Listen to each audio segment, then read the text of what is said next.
Okay, let's turn to page 67 for the Texas versus Johnson dissent. This is the opposite opinion by Justice William Rehnquist, who believed that anyone who burns the flag should be punished.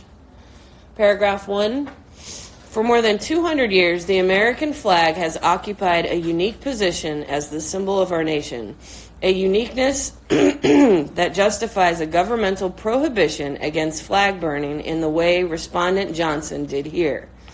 If you can mark paragraph 1 and write the word claim next to it, this is an argumentative essay, and that first paragraph is his claim saying that the flag is special and that there should be a law prohibiting flag burning. So the word claim right next to paragraph 1. All right, paragraph 2.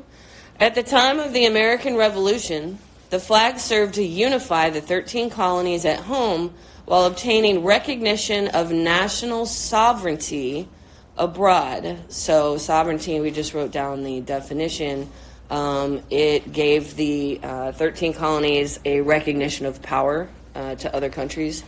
Ralph Waldo Emerson's Concord hymn describes the first skirmishes of the Revolutionary War in these lines. By the rude bridge that arched the flood, their flag to April's breeze unfurled, here once the embattled farmers stood and fired the shot heard round the world. Paragraph 3. During that time, there were many colonial and regimental flags adorned with such symbols as pine trees, beavers, anchors, and rattlesnakes, bearing slogans such as liberty or death, hope, an appeal to heaven, and don't tread on me.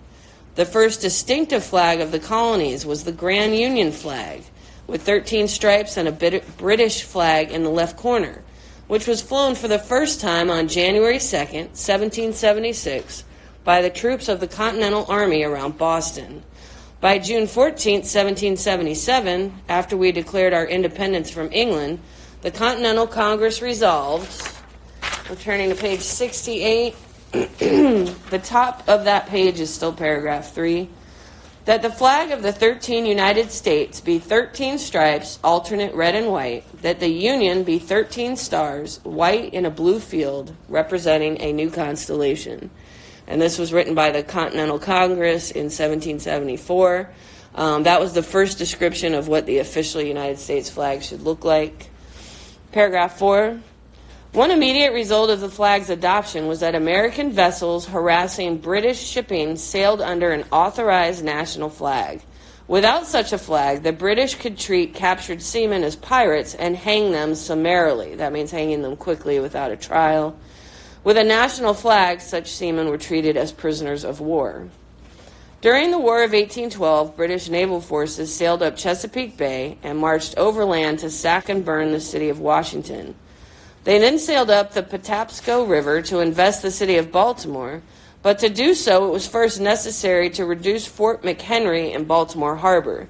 Francis Scott Key, a Washington lawyer, had been granted permission by the British to board one of their warships to negotiate the release of an American who had been taken prisoner.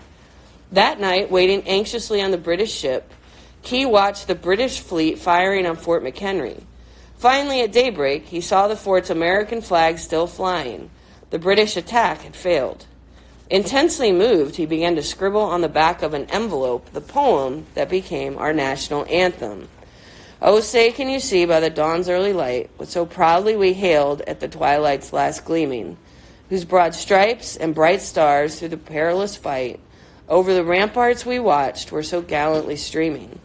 And the rocket's red glare, the bombs bursting in air, gave proof through the night that our flag was still there. Oh, say does that star-spangled banner yet wave over the land of the free and the home of the brave. Paragraph 6. The American flag played a role in our nation's most tragic conflict when the North fought the South. The lowering of the American flag at Fort Sumter was viewed as the start of the war. The Southern states, to formalize their separation from the Union, adopted the stars and bars of the Confederacy.